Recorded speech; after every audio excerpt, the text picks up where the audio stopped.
السلام عليكم ورحمة الله وبركاته. بسم الله والحمد لله والصلاة والسلام على رسول الله وعلى آله وصحبه ومن والاه. Dear viewers, welcome back again to our last and final episode. Unfortunately, this is it. This is our last episode as we have enjoyed our Sheikh with us for the last episodes and this season over here. Alhamdulillah, he's joined with us for our final episode here. Jazakumullah khair, Shaykhna, for spending the time and being here with us today and the previous episode. Jazakumullah khair and welcome once again. May Allah bless you. Barakallahu feekum. Shaykhna, coming round full circle, we've spoken about almost every portion of Hajj now and the obligation, the pillars, the sunan. Can you, and we've stated that the months of Hajj are from Shawwal to the Qa'dah and the first 10 days of the Hijjah. But if you can take us now very quickly as a summary, when and how do we start the Hajj now? A to Z. Yep. We have our viewers who have been with us from the beginning, and some have missed maybe an episode or two, or didn't know about this episode until today. What can we tell them? What advice can we give them from the first of Hajj? Where do we start? Inshallah. Bismillah, walhamdulillah, wa salatu wa salamu ala rasulillah wa ba'd. All praise belongs to Allah. May the peace and blessings of Allah be upon His final messenger Muhammad sallallahu alayhi wa sallam. So, we have spoken about all the individual parts of the Hajj. Now it's like we want to build a house. No. We've purchased all the bricks and the cement. We spoke about all we want to build it now. Going to put it all together. So, to start with, as you mentioned, quite rightly so, that Allah Azza wa Jalla says, Al-Hajju ashhurun ma'lumat, that the months of Hajj are known. Shawwal, Dhul Qa'dah, and the first 10 days of Dhul Hijjah. We mentioned there are three types of Hajj. Tamattu', which is Umrah on its own, and then Hajj on its own. Then there is Qiran, which is Hajj with the reward of Umrah. And then there is Ifrad, which is the performing of Hajj alone and no Umrah. Obviously, a person who performs Tamattu', Umrah separately before the Hajj, we'll discuss this first inshallah ta'ala. So the person will assume the ihram from whatever miqat they're going to pass by. So let's assume the person is coming from Medina, or they're flying into Jeddah. They will assume the ihram while on the plane or while they are in the miqat of Dhul Hulayfa or Abiyar Ali. So they assume the ihram and they say labbaika or labbaik Allahumma umrah. Labbaik umrah, labbaik Allahumma umrah. So they're entering the state of ihram for umrah. Does this have to be out loud or within They say this verbally. Okay. But their intention is, of course, it is in their heart. So now they are in the clothes of ihram, which we have explained earlier, and they now make their way either from the Jeddah airport or by whatever means they're traveling from Mecca or from Medina to Mecca. When they arrive in Mecca, they will now perform their Umrah. Umrah has three pillars. It is Tawaf or Ihram, Tawaf and Sa'i. That's it. Ihram, Tawaf and Sa'i. So as they enter the masjid, the first thing that they're going to do, inshallah ta'ala, is for them to perform Tawaf. They go around 7 times, saying Bismillah, Allahu Akbar, placing their hand in the direction of the Kaaba if they can't kiss it. Sometimes, Shaykhna, some people say something as soon as they see the Kaaba. Is that something prescribed to us? Or is that something? There are some narrations. Of course, when you enter the masjid, Bismillah wa salatu wa salamu ala rasulillah, Allahumma inni, citing of the Kaaba, some narrations concerning that. However, the authenticity of some of them is questionable, and Allah Azza wa Jalla knows best concerning that. So the person makes the dua for entering the masjid, and then no need for you to perform tahiyatul masjid. You go straight to perform tawaf, starting at the black stone, saying Bismillah, Allahu Akbar or Allahu Akbar. And then you go around making dhikr, being in a state of purity, in a state of tahara, having wudu, going around making dhikr, remembering Allah subhanahu wa ta'ala, praising Allah subhanahu wa ta'ala. When you get to Rukn al-Yamani, which is the corner before the black stone, touch it if you can. If you can't touch it, you don't touch it. Then you make dua saying رَبَّنَا آتِنَا فِي الدُّنْيَا حَسَنَةً وَفِي الْآخِرَةِ حَسَنَةً وَقِنَا عَذَابَ النَّارِ. And then you get to the black stone, Bismillah, Allahu Akbar, and then you go around the second time. And you complete the 7 circuits around the Kaaba. After you've done that, you perform 2 rak'ah behind the Maqam Ibrahim or anywhere in the masjid.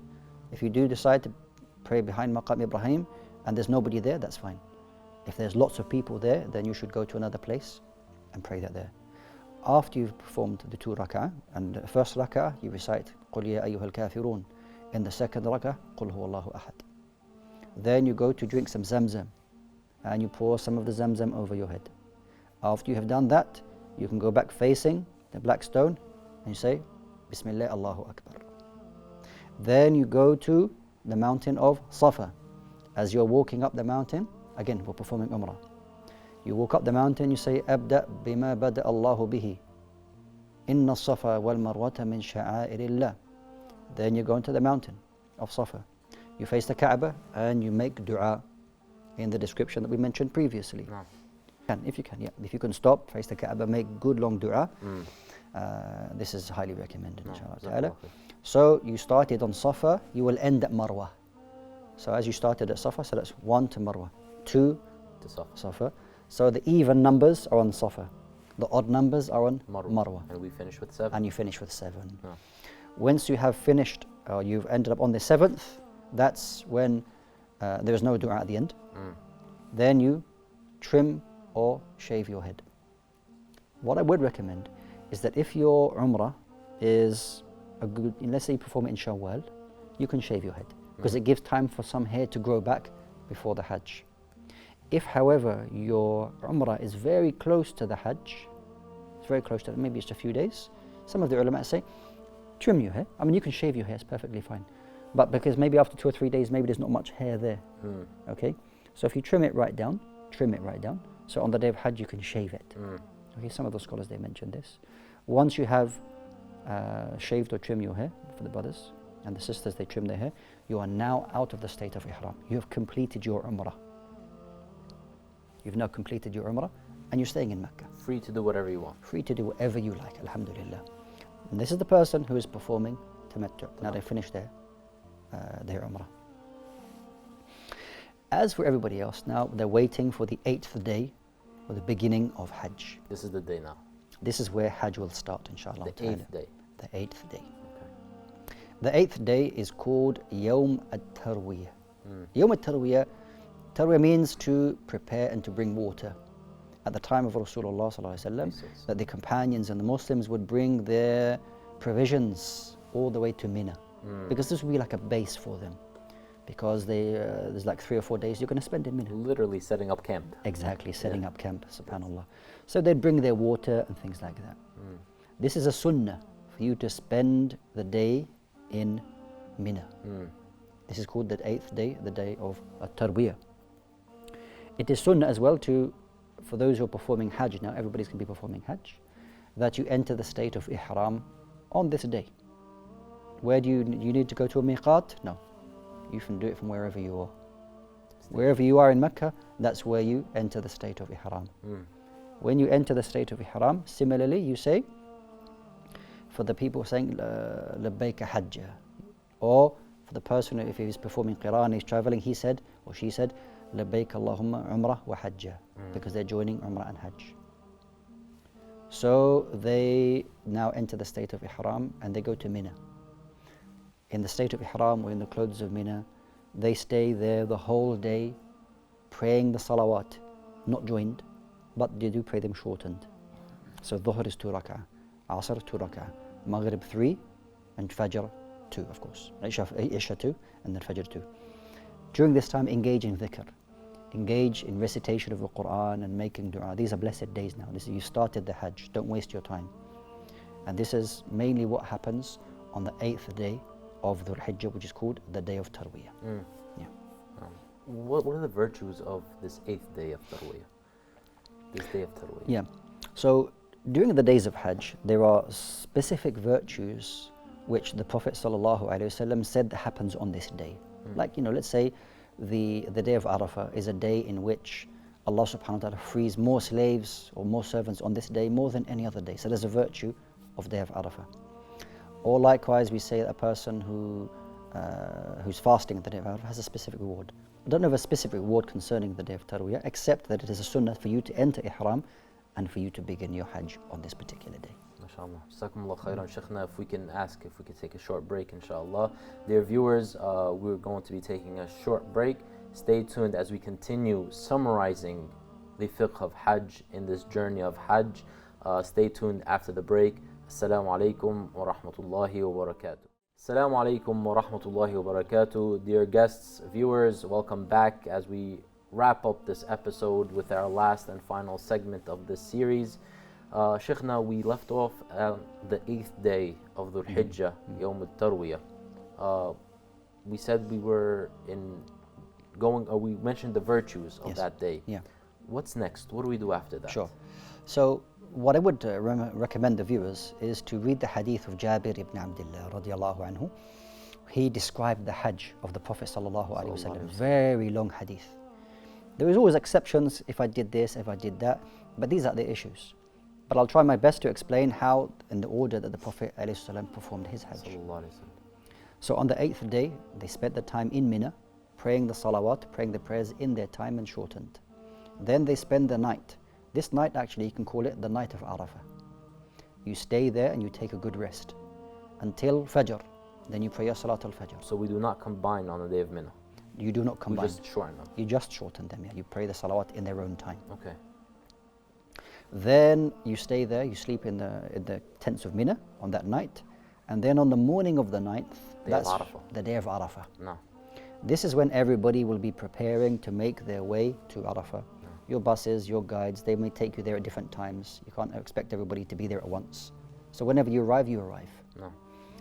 So when you arrive in Arafah, whatever time, the time for the standing in Arafah begins from Salat al-Dhuhr onwards. What will happen is that in Masjid Nimira, which is a masjid, half of, or partly, part of the masjid is inside Arafah and part of it is outside. So those who are in the masjid have to be aware that they're actually in the part of the masjid which is inside the standing area of Arafah. If you're with your own group, you'll be allocated tents and places that you're going to stay, and that doesn't really concern you so much. But a khutbah will be given in this particular masjid, and then they will pray Dhuhr and Asr. They will pray Dhuhr 2 rak'ah and Asr 2 rak'ah combined, shortened and combined. The people will be required, it is allowed, it is permissible if they can't hear or didn't hear the khutbah, it is allowed for each individual group for a person to deliver a reminder for them. That's absolutely fine, inshallah ta'ala. And then they pray Dhuhr and Asr by them in their own groups. They don't follow the people from the masjid because they're not part of that jama'ah. But they make their Dhuhr and Asr immediately. Dhuhr and Asr combined and shortened. What about if Arafah falls on a Friday? Is there a khutbah there too as well for Jum'ah, or is it just one khutbah? Okay, so for those people who are performing Hajj, there is no Jum'ah for them because they're in the area for the Hajj, or the khutbah Jum'ah will be established in Masjid al-Haram. No. But for those performing the Hajj, there's no Jum'ah for them. They are performing the rites of Hajj, and that takes a priority on this particular day. In fact, the Prophet ﷺ performed Hajj on an Arafah fell on a Jum'ah. No. Just as a side point, and there was no Jum'ah offered. So once the Dhuhr and Asr is made, they make dua for the whole day. They remain in Arafah, making dua for the whole day until Salat al-Maghrib. Once they hear the adhan for Salat al-Maghrib, everybody then starts to leave Arafah and make their way to Muzdalifah. This is the night of the 10th now, the day before Eid, or the day before the day of sacrifice. Everybody makes their way to Muzdalifah. Muzdalifah, there's nothing there. It's just, there's nothing there. You find a space and you sleep. When you arrive there, of course, you pray Maghrib and Isha, shortened and joined. Maghrib 3 and Isha 2. You don't pray Maghrib and Isha in Arafah, rather you pray it when you arrive in Muzdalifah. And there you sleep after you pray your Maghrib and Isha. And then you wake up for Fajr, you pray your Salat al-Fajr. Then, of course, you pray your Sunnah for Fajr, no problem, pray 2 rak'ah for Fajr. And then you make dua, facing the Qibla. Facing the Qibla, making dua until just before sunrise, if you can do that, inshallah ta'ala. If you're required to move before that, then you have to move. We're in our state of ihram at this point, right, Sheikhna? That's correct. At night in Muzdalifah, we're sleeping under the stars. Are we allowed to cover ourselves from the cold? Maybe the slight breeze or... Sure.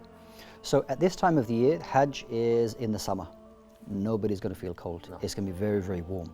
But if hypothetically it's in the winter time, it's allowed for you to put a blanket over yourself, but don't cover your head for men. Okay. They're not allowed to cover their heads. Okay, if you want to use a sleeping bag that's zipped up at the side, that's okay, inshallah, as well. Okay. Okay. So they spend the night in Muzdalifah, okay, and then they prayed Fajr in the morning. They made some dua after Fajr, and then just before the sun was, then they make their way, and then we are now on the 10th day of Dhul Hijjah. This is the day of Eid, the day of sacrifice. On this day, they have many actions to do. So everybody makes their way to Mina. The first thing that they're going to do is find 7 pebbles, very small pebbles, and then they will throw these 7 pebbles at Jamaratul Aqaba, the last one. The first one and the second one you ignore on this day. And you throw 7 pebbles at this particular Jamarat, saying Allahu Akbar each time you throw a pebble. After that it is done, a sacrifice is made. Either you do it yourself or it is done for you. Then you shave or trim your hair. Shaving is of course better. The sisters will only trim their hair. And then you go to perform tawaf. You go to the haram after that and you perform your tawaf al-ifadah. This is the tawaf for Hajj. No. And then after that, of course, you will then perform your sa'i, which is the other pillar of the Hajj. After you've done those on that day, you then return to Mina. Bearing in mind, you have exited, you've come out of the state of ihram now. The first state. Both states, after you have finished all 4. Correct. So I make it clear that after you have thrown the stones, the sacrifice has been made, and you shave and trim your hair, it is the first stage out of ihram. You can put your normal clothes on, you can shower, freshen up, and then you can go to the haram in your normal clothes. Make salah, Enjoy, perform your tawaf, perform your sa'i, and you are now fully out of the state of ihram. No. Meaning that the first state of ihram, when you came out of it, everything is allowed for you except one thing, and that is relations with your wife or your husband, your spouse. Once you have performed tawaf, then everything is permissible for you. So you perform your tawaf and your sa'i on that day. You then return for the evening time, because this is the first night of the days of Tashriq. We're all required as Muslims to spend 2 nights in Mina. So we spend at least half of the night and we stay there in Mina. The following day, which is the 11th, you gather 21 small little pebbles, and on this day, only after Dhuhr, not before. Once Dhuhr, you pray Dhuhr, or Dhuhr comes in, you go towards the Jamarat, you throw 7 stones at the first one, 7 stones at the second, and 7 after the third. You make dua after the first Jamarat and the second Jamarat, and not the third. And then you go back to your place in Mina and you stay there. Stay throwing the stones, 7 stones, that's 21, 7 at each Jamarat, as you did yesterday. You do the same on the 12th. If you decide that you want to leave now, you can leave Mina, but you have to leave before Salat al-Maghrib.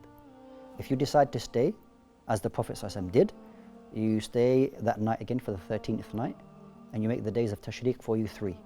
So you have the option, you can stay 2 days, or you can stay 3 days. It's up to you. If you decide to stay for the 3rd day, you do as you did for the previous 2 days, throw stones at each of them, and then you leave Mina, and your Hajj is complete, alhamdulillah. Love it. The last thing I want to mention, inshallah ta'ala, remember, the last thing you're going to do before you leave Mecca is your tawaf al-wada, your farewell tawaf. Once you've done that, alhamdulillah, may Allah subhanahu wa ta'ala accept from you whatever you did. Ameen. Ameen.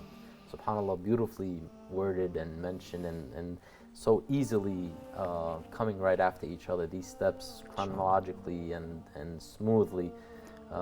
We ask Allah subhanahu wa ta'ala to bless everyone who's gone to Hajj this year, and those who intended but couldn't, and to write for those Hujjaj a Hajj al-Mabrur that equals no less than paradise itself. Allahumma ameen.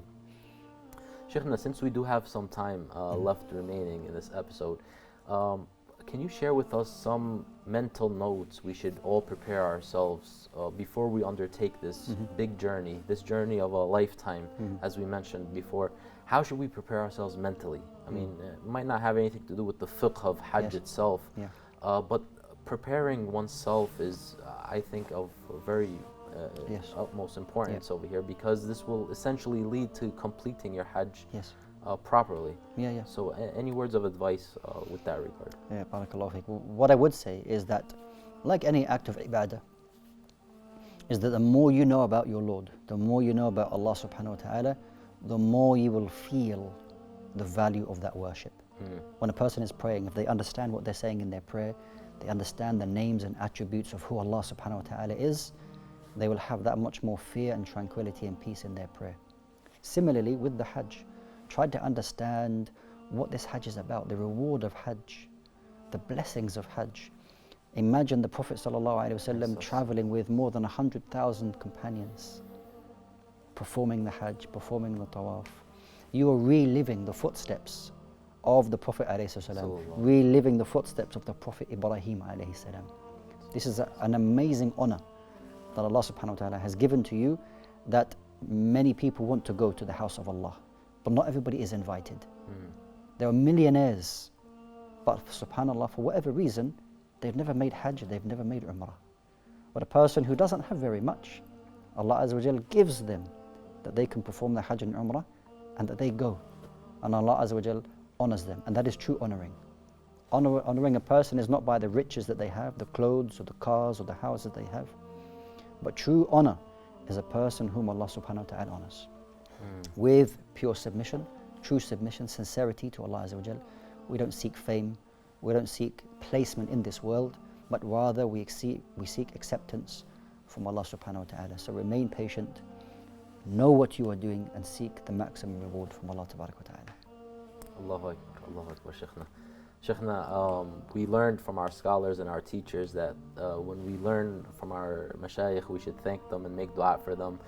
So certainly we will do that behind your back, inshallah, make dua for you. But we ask Allah subhanahu wa ta'ala to bless you and your time and your health and your wealth and your family, because you traveled all the way to Cairo to be here with us during these last set of episodes. So jazakumullah khairan for being here with us and taking the time out. We ask Allah subhanahu wa ta'ala to weigh heavily in your scales and raise your ranks. Allahumma ameen. Dear viewers, this is it. We've specifically went into details of the items, of the pillars, of the obligations, of the sunan of Hajj, and we've just summed it up all in this one episode, asking Allah subhanahu wa ta'ala to make it sincerely for His sake subhanahu wa ta'ala, and to accept it from us, and to enjoin us and make us all stand on Arafah next year inshallah together bi'idhnillah ta'ala. Until next time, Assalamu alaikum wa rahmatullahi wa barakatuh, wa sallallahu ala nabiyyina Muhammad wa ala alihi wa sahbihi ajma'in.